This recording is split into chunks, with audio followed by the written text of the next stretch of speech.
In August of 1953, the democratically elected Prime Minister of Iran, Mohammad Mosaddegh, was removed from power in a coup orchestrated jointly by the American Central Intelligence Agency and the British Secret Intelligence Service.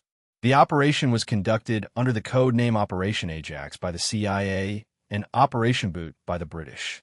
The immediate trigger for the operation was Mossadegh's decision in 1951 to nationalize Iran's oil industry, specifically to take control of the operations of the Anglo-Iranian Oil Company, a British corporation that held an exclusive concession to extract, refine, and export Iranian oil under terms that had been negotiated decades earlier and that gave Iran a small fraction of the revenue generated from its own natural resource.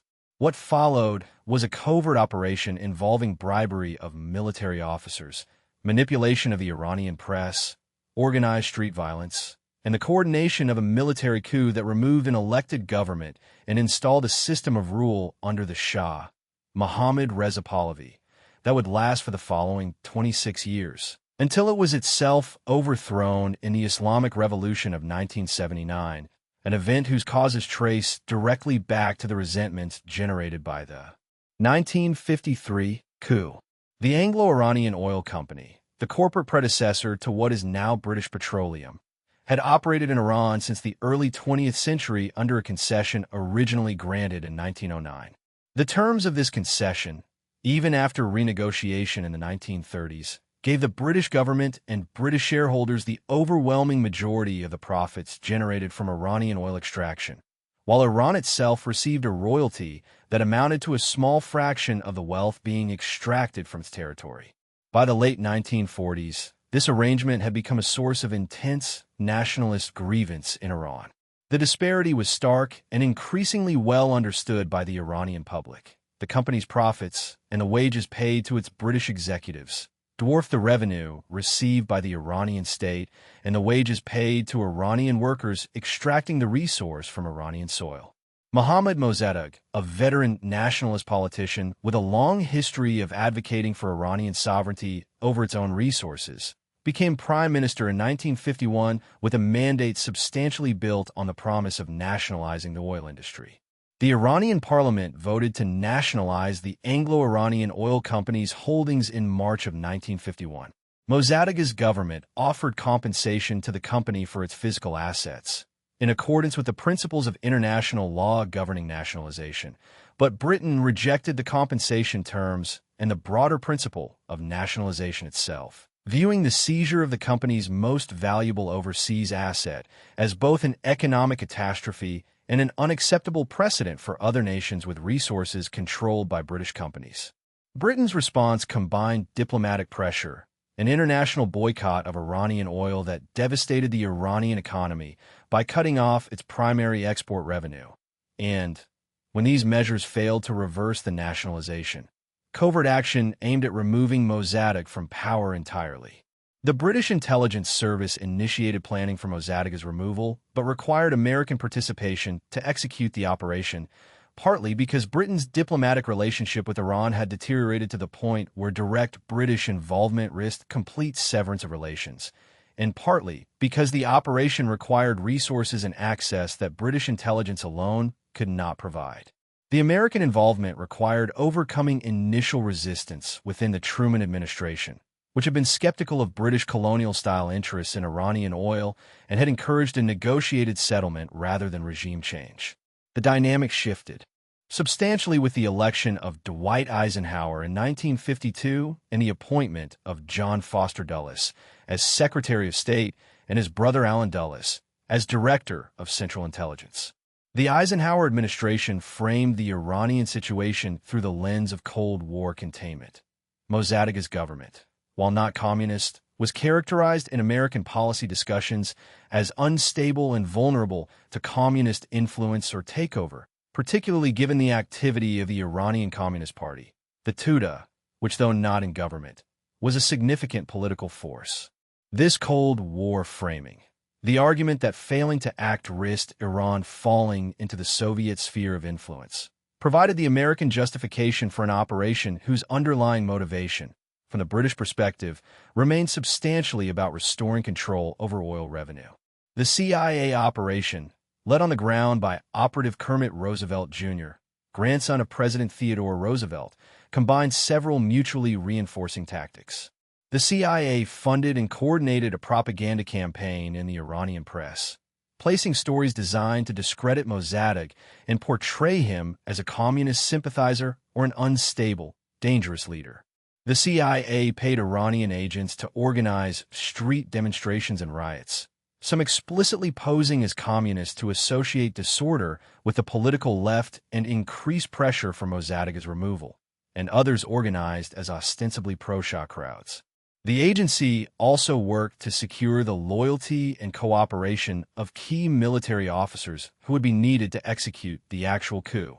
The first attempt at the coup, in mid-August of 1953, nearly failed. Mossadegh's government had advance warning of the plot, possibly through Iranian intelligence sources, possibly through the inherent difficulty of keeping an operation involving this many-participant secret, and arrested several of the military officers involved before they could act. The Shah, who had reluctantly agreed to issue a decree dismissing Mossaddegh as part of the plan, fled the country to Rome, apparently believing the operation had failed and fearing for his own safety. The CIA, rather than abandoning the operation after this initial failure, continued pressing forward over the following days. Roosevelt coordinated additional payments to organize crowds and to bring out the support of remaining military units. On the 19th of August, large crowds, some genuinely composed of royalist supporters, others organized and paid through CIA channels, moved through Tehran in support of the Shah, and military units loyal to the coup engaged in fighting with forces loyal to Mossadegh's government. Mossadegh's government fell within hours. He was arrested, later tried, and sentenced to 3 years in prison, followed by house arrest for the remainder of his life. The Shah returned from Rome and resumed the throne with consolidated power that was, in significant ways, more absolute than what he had possessed before the crisis, a direct product of the American and British intervention that had restored him. The aftermath of the coup reshaped the structure of Iran's oil industry and Iran's relationship with the United States and Britain for the following decades. The new arrangement governing Iranian oil, negotiated in the wake of the coup, formally ended the exclusive position of the Anglo-Iranian Oil Company. In its place, a consortium of international oil companies was established, including British, American, French, and Dutch participation. American companies, which had not previously had a major stake in Iranian oil, gained a substantial position for the first time, an outcome that reflected both the price of American participation in the coup and the broader shift in global oil industry power from British to American dominance during this period.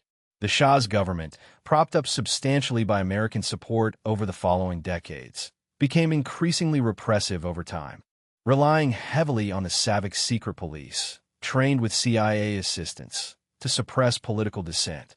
The accumulated grievances of this period, combined with rapid and unevenly distributed modernization policies, religious opposition to the Shah's secularizing reforms, and a historical memory of the 1953 coup as a foundational instance of foreign intervention against Iranian sovereignty, fed directly into the revolutionary movement that overthrew the Shah in 1979.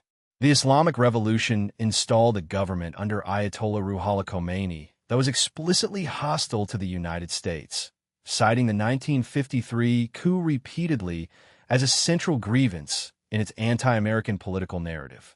The subsequent hostage crisis at the American embassy in Tehran, the decades of hostile relations between the United States and the Islamic Republic of Iran, and the broader strategic confrontation between the two countries that continues into the present all trace a documented historical line back to the events of August 1953. The CIA's own internal history of the operation, declassified and released in stages over subsequent decades. Most significantly in a CIA internal history acknowledged publicly by the agency in 2013 on the 60th anniversary of the coup, confirmed the American role in detail that had previously been the subject of speculation and partial disclosure rather than official acknowledgement. The lesson that international relations scholars and historians draw from Operation Ajax is not merely about Iran specifically, but about the durable consequences of covert intervention in the internal political affairs of other nations. The operation achieved its immediate objective.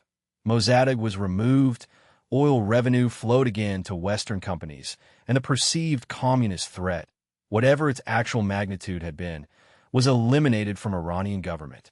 The cost of that achievement, paid across the subsequent 7 decades, has been a relationship between Iran and the West characterized by suspicion, hostility, and periodic crisis that traces its origins by the explicit account of generations of Iranian political leaders across the ideological spectrum, to the moment American and British intelligence services decided that Iranian democracy was less important than Iranian oil.